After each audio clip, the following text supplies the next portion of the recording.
का जो इधर है वो इधर है, जो वक्त को बचाने और अल्लाह के कानून के साथ है वो इधर है, जिसको जिधर रहना है वो जाए, लेकिन हम आखिरी दम तक अल्लाह के कानून और अल्लाह की वक्त की हिफाजत के लिए लड़ेंगे। उन्हीं से कब्जे हटाए जाएंगे। अभी हम लगभग 2000 लोगों को चिन्हित कर चुके हैं। हम एक सप्ताह के अंदर अंदर इन 2000 लोगों को नोटिस देंगे। मध्य प्रदेश में 15,008 वक्फ संपत्तियां विधिवत रूप से इंदराज है और इन वक्फ संपत्तियों से अब हम विधिवत रूप से जब अपनी इनकम को चालू करेंगे तो मुझे लगता है 100 करोड़ से ऊपर की इनकम होगी, जो अभी नाम मात्र की इनकम मात्र 1-2 करोड़ रुपए की इनकम होती थी। वक्फ बोर्ड संशोधन को लेकर अधिसूचना जारी हो चुकी है, संसद में ये पास हो चुका है, राष्ट्रपति से मंजूरी मिल चुकी है, अधिसूचना जारी हो चुकी है, लेकिन सवाल अभी भी कई तरह के उठकर खड़े हो रहे हैं। मुस्लिम पर्सनल लॉ बोर्ड विरोध करता हुआ नजर आ रहा है, भोपाल में भी जो है विरोध देखने को मिला है। लेकिन वाकई में वक्फ बोर्ड जो अब कानून बना है उससे क्या वाकई में भ्रम की स्थिति है, क्या नुकसान होगा, क्या फायदा होगा, इस पर बातचीत करने के लिए हमारे साथ मध्य प्रदेश वक्फ बोर्ड के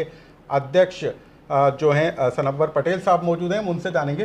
सर, मध्य प्रदेश क्योंकि यहाँ पर सबसे ज़्यादा वक्फ बोर्ड की संपत्तियाँ हैं, उन्हीं राज्यों में से एक है, यदि वक्फ बोर्ड जो संशोधन हुआ है क्या मध्य प्रदेश को नुकसान होगा या फिर फ़ायदा होगा? देखिए, वक्फ बोर्ड के अंतर्गत जो संपत्तियां हैं उन संपत्तियों से फ़ायदा सीधा सीधा वाकिफ़ की मंशा के अनुसार होना चाहिए। अर्थात गरीब ज़रूरतमंद मिस्कीन जो मुस्लिम भाई बहन हैं उनकी शिक्षा, स्वास्थ्य, रोजगार के लिए वो उसका उपयोग होना चाहिए। तो निश्चित रूप से जब अभी तक नहीं हो पा रहे थे सही काम, तो नया कानून जो है वो नई चुनौतियों का सामना करने वाला कानून है। ऐसे अवैध कब्जेधारियों से कब्जे वापस लिए जाएंगे और उसके जो असल हकदार है उस पर वो पैसा खर्च किया जाएगा। तो नुकसान कहाँ है? अगर इस नए कानून से देश में विश्वास बनता है तो नुकसान क्या है? अगर इस नए कानून से भाईचारा बढ़ता है तो नुकसान क्या है? अगर इस कानून से दानदाता के ने जिस उद्देश्य से संपत्ति दान की उस उद्देश्य की प्राप्ति होती है तो नुकसान कहाँ है? तो असल में ये जो भड़काने वाले लोग हैं, जो डराने वाले लोग हैं, इनकी आदत सी बन गई है लोगों को लगातार डराने की। लेकिन अब मुसलमान भाई समझदार है, वो इनकी चालों को समझ गया है, इनके पर्दे फाश हो चुके हैं।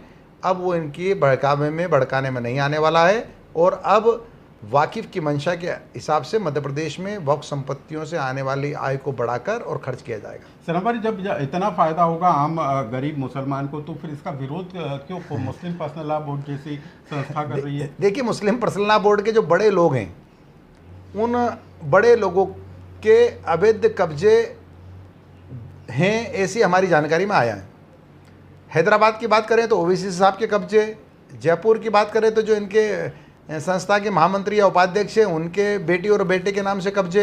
तो ये जो लोग प्रभावित हो रहे हैं उन लोगों की तड़फ है, उन्हीं के पेट में दर्द हो रहा है, मरोड़ हो रही है, क्योंकि अब उनको डर है कि उनसे अवैध कब्जे छीन ले जाएंगे। सनव्वर, मध्य प्रदेश की बात करें तो वक्फ बोर्ड की कितनी संपत्ति होगी और क्या बदलाव होगा अब इस कानून के लागू हो जाने से? मध्य प्रदेश में 15,008 वक्फ संपत्तियां विधिवत रूप से इंदराज है और इन वक्फ संपत्तियों से अब हम विधिवत रूप से जब अपनी इनकम को चालू करेंगे तो मुझे लगता है 100 करोड़ से ऊपर की इनकम होगी, जो अभी नाम मात्र की इनकम मात्र 1-2 करोड़ रुपए की इनकम होती थी। तो सर, क्या माने इस राशि से कैसे फलाई काम होंगे, परोपकार के कार्य होंगे, जन कल्याण के कार्य होंगे। ऐसे गरीब जरूरतमंद मुसलमान जिनके लिए वाकिफ अपनी संपत्तियों को वक्फ करके गए, उनकी भलाई के काम होंगे। सर, एक और सवाल उठ रहा है कि वक्फ की जो संपत्तियां और जिस पर कब्जे हैं उनका क्या होगा?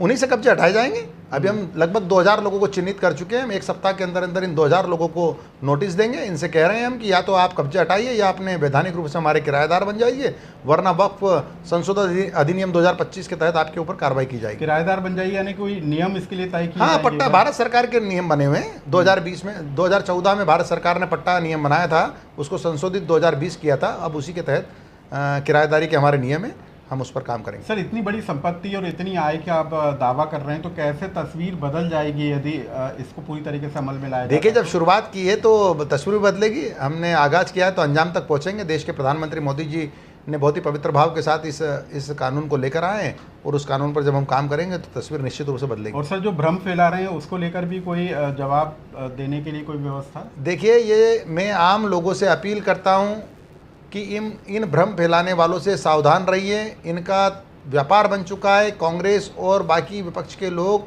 समाज के बीच जाते नहीं हैं, समाज में सुख दुख में किसी के काम आते नहीं हैं। बस इनका एक ही धंधा है, भड़काओ भड़काओ भड़काओ।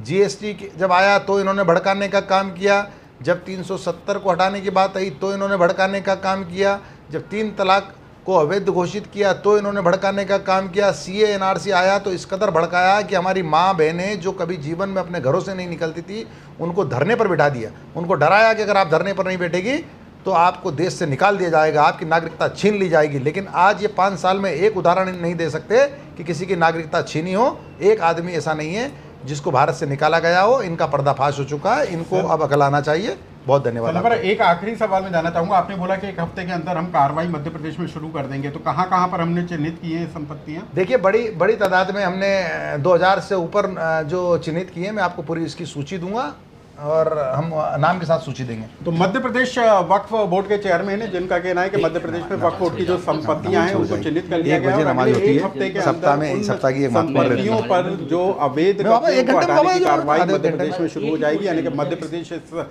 मामले में आगे बढ़ता हुआ नजर आ रहा है और एक्शन भी जल्द नजर आएगा। लोकमत के लिए भोपाल से अनुराग श्रीवास्तव की रिपोर्ट।